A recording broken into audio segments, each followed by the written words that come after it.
What is up, guys? How y'all doing today? Welcome back to the channel for another episode of Retro Reviews. So yes, I have got a Sega Saturn for the first time in my life in the year 2026. Why now, right? Let's talk about it. I'm going to need a drink for this one. I got me a Big Game Energy Peach Passion. It's pretty good. I like it. I'm not sure if I've done a review on that one or not. Anyways, guys, we're talking the Sega Saturn today. Why now, right? Why would you get a Sega Saturn in 2026 and you've never had one before in your life? And I haven't. So yeah, let's talk about it. You know, I've never been a early adopter, okay, of you know, modern technology or, you know, the latest and greatest, you know, for different reasons. Like with, let's go with the DVD thing, right? First there was, or actually like Blu-ray or HD DVD, like there was a competition between those two. And, you know, a lot of people went with the HD DVD, and it didn't pan out, though, right? The Blu-ray basically beat them out, and the HD DVD went away. So, yeah, I've never been like, you know, those people standing in line for hours for the launch of a system. I've never done that in my life. The only thing I did remotely was like back in my Xbox 360 days, I went to Walmart and got a copy of I believe Call of Duty, right? But I just went to Walmart and got it. Bam! I saw the long line at GameStop, which was just like right out in front of Walmart, right? They're in like basically the same parking lot. I was headed home with my copy of Call of Duty when I seen the people still standing there in line at Lame Stop. So, anyways, yeah, I've never been an early adopter of technology. It's like I've always been kind of like, well, let's see, you know, let's see how it does. Let's see if it pans out and that sort of thing. Yeah, like was a lot of people are like shocked. You know, can't believe it, but I did not get a smartphone until 2018, okay? A full 11 years after the smartphone was available, you know, was released in 2007. Up until 2018, I was still rocking a flip phone for my cell phone, right? And actually, at the time, I was kind of forced to get a smartphone by my job at the time. So, yeah, literally, I was forced into it, right? But, yeah, so the same goes for video game consoles, you know, because the thing about it is I'm not a rich person, okay? I just don't have indisposable finances and funds for my video game curiosities, you know. So over the years, you know, I was raised middle class, okay? And, I mean, yeah, I had a Sega Genesis and a Nintendo, but I had to freaking fight tooth and nail and skimp and you know, just kind of claw my way to get the games, because, you know, my mother, you know, she just was a secretary at some kind of counseling place, and she didn't make big money, and we lived with my grandmother, okay? So basically, my mom bought me a Atari 2600, okay? That was the only game console she ever bought me. Other than that, I basically had to save my lunch money to get any kind of game. So you can imagine, I can remember how it was. Our lunch was like $1.50. And my mom would give me $2, and she would let me keep the 50 cents, because I couldn't just not eat lunch, because they wasn't going to allow me to do that, because you know, to keep the whole $2. So Because if I didn't eat lunch, they was going to like pay the school themselves, and but they did let me keep the 50 cents. So yeah, I say 50 cents a day, so for 5 days, that's like $2.50 a week. So you can imagine it took me a long time to save up enough to buy, that's how I bought my first Nintendo, with my saving $2.50 a week, for the entire school year, basically. And then from that point, I was, when I had the NES, then I was able to trade. I had that to trade. That's how I got the Sega Genesis. So yeah, I wasn't like born into like that. There's a guy on YouTube called My Retro Life, and it's like, man, he had an awesome dad. His dad just showered him with video games, like the games and the consoles. It's like, good grief, man, you was freaking spoiled. And I don't think maybe he appreciated it, because later he later sold his whole collection. Like his dad went to great lengths, like getting him a complete in box, brand new, never used Sega Master System. Right, the guy's freaking sold it. It's like, I'd love to. It's like, man, that makes you want to freaking slap the dude. It's like, man, you didn't. And personally, I didn't have a dad. That's the other thing too, right? My dad took off. He left when I was 2 years old. He wasn't in my life, so I didn't have a dad showering me with video games and consoles. It's like, I had to freaking. I was like just barely, scrimping by, skimping, whatever you call it, just,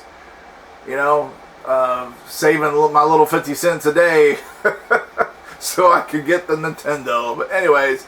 Yeah, so I didn't have, when the Sega Saturn released of 1995, I was working at the time. I had a job, but I was just out of high school. I was 2 years out of high school, working a nursing home job, making $5 or $6 an hour. So again, you had other priorities: cars, car insurance. I mean, when you're young like that, I remember my car insurance being, sky high. It was like more than my car payment was. It was like, so I was like being strangled like that. Like I didn't have a lot of money to go and spend on video games. I did get a 3DO actually, but that was like, that was like the one time I went out and I got something. My friend Ray did get a Sega Saturn when it came out, and I kind of saw it. I went over to his house and saw him play it. Now at the time, I wasn't that impressed with it, because I'm like, but I was, as you guys know, I'm a big time Sega Genesis fan. I love the Genesis. The Genesis is probably my favorite system, to be honest.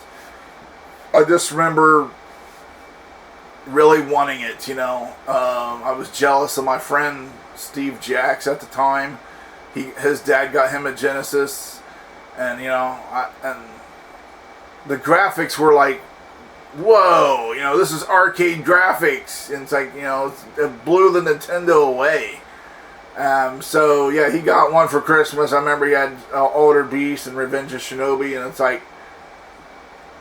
So yeah, I finally got me a Sega Genesis, and it's like, I really love the system. There's a lot of good games on it, and but anyways,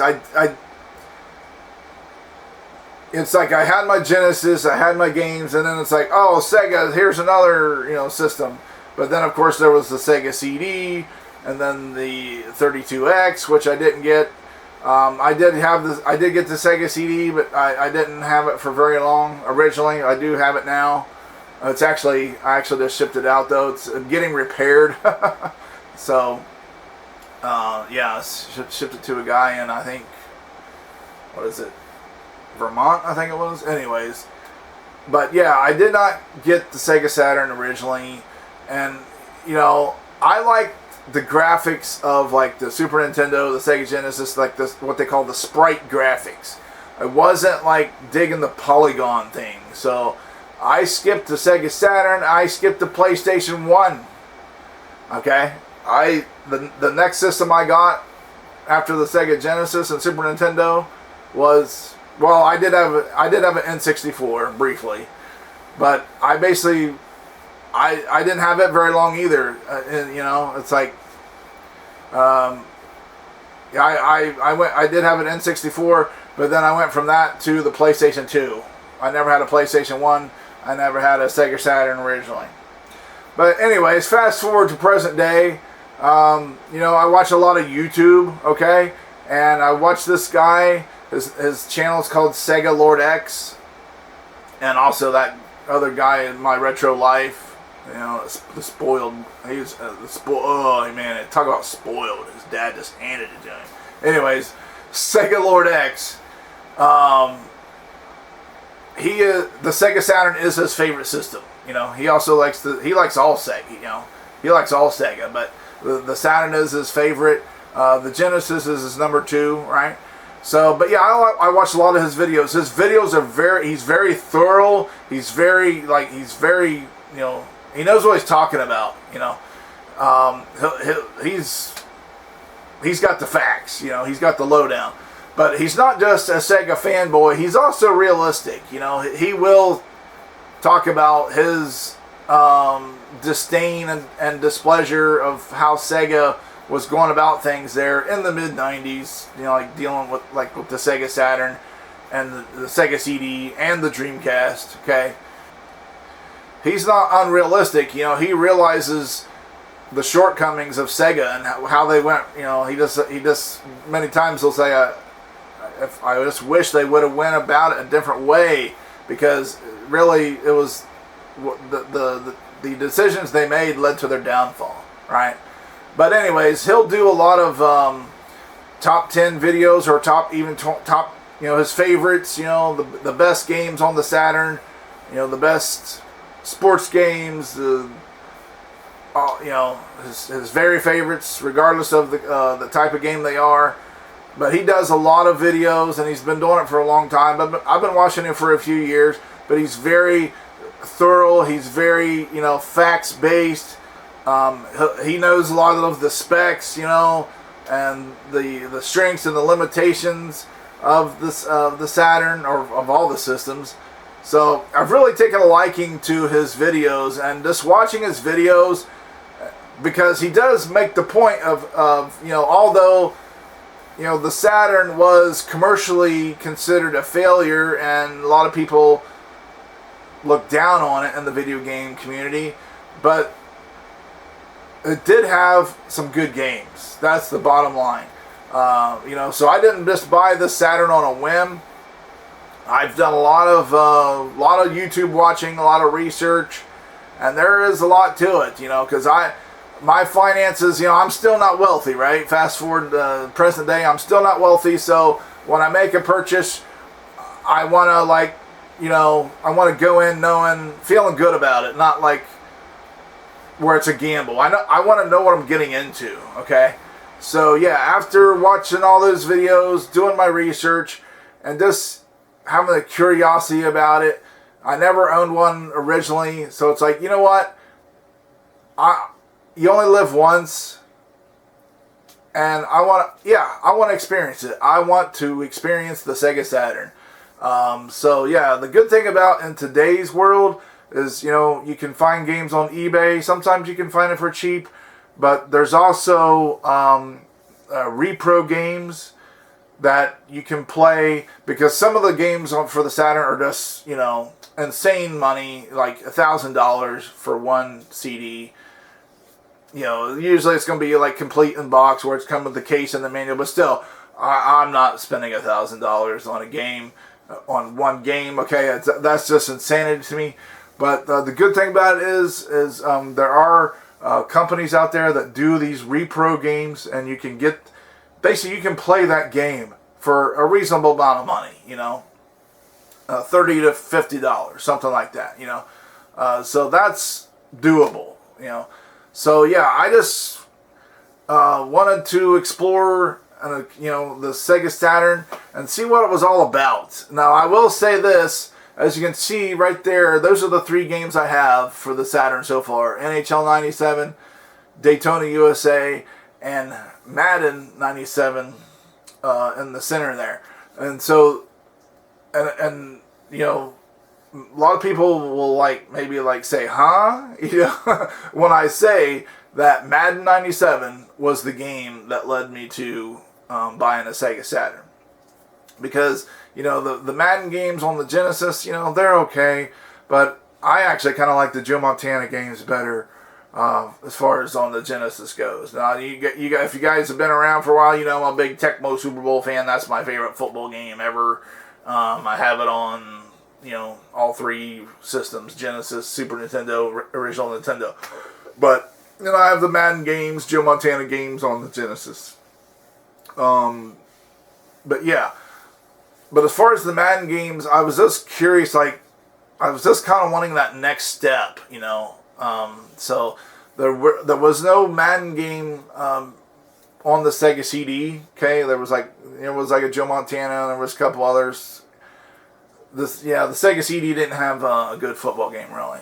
So I was like, all right, how about the Saturn, right? Now the Saturn has its, you know, the Saturn had its turds for football games too, but they did have Madden 97 though, right?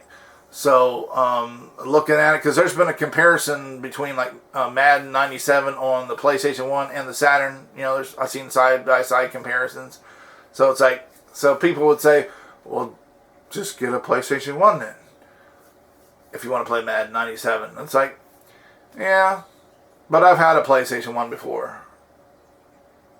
Right? I didn't get it originally, but I did get it like, you know, many years later. So yeah, I didn't want to contradict myself there, because, you know, originally I did skip the PlayStation 1. I did get one, you know, I'm going to say maybe 5 to 7 years ago. You know, I had it for a little bit. I didn't really play it that much. You know, I mainly used it for a CD player, actually. I was playing music on it. But, yeah, I was like, I've had a PlayStation 1 before, you know, in recent times. And it's like, I want the Saturn. I'm going for it. I want the Saturn. I want to have a Saturn, a Sega Saturn. I want it. So I found this baby locally. This is a Model 1. And, yeah, it was like $200. It came with a controller. It is a third-party controller. And then it also did come with like two cartridges, a RAM cartridge and a import cartridge where you can play import games. However, I did order a pseudo Saturn Kai 4-in-1 cart, that where it offers the ability to play import and repro games. It has memory and the RAM expansion, right? Because the internal memory on the Saturn is very limited. It's very small. They should have made a lot more. But yeah, like the Genesis, or I'm sorry, like the Sega CD, it had the memory expansion cartridge. So the same thing. So yeah, a lot of people don't know.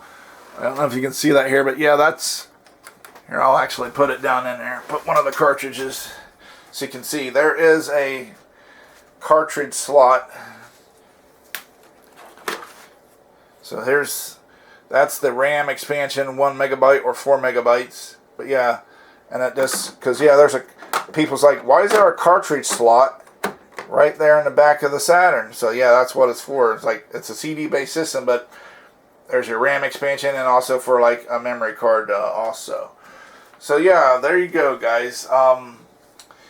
That's kind of the lowdown of why I got the Sega Saturn. Like I said, never had it before, you know, so it just turned 31 years old here in North America yesterday on May 11th.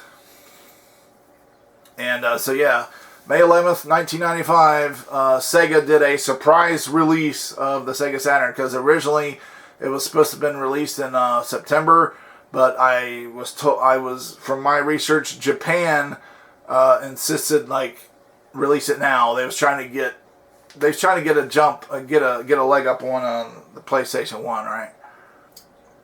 I think that's kind of all I can think of to say. I'm really looking forward to exploring the Saturn, playing the games.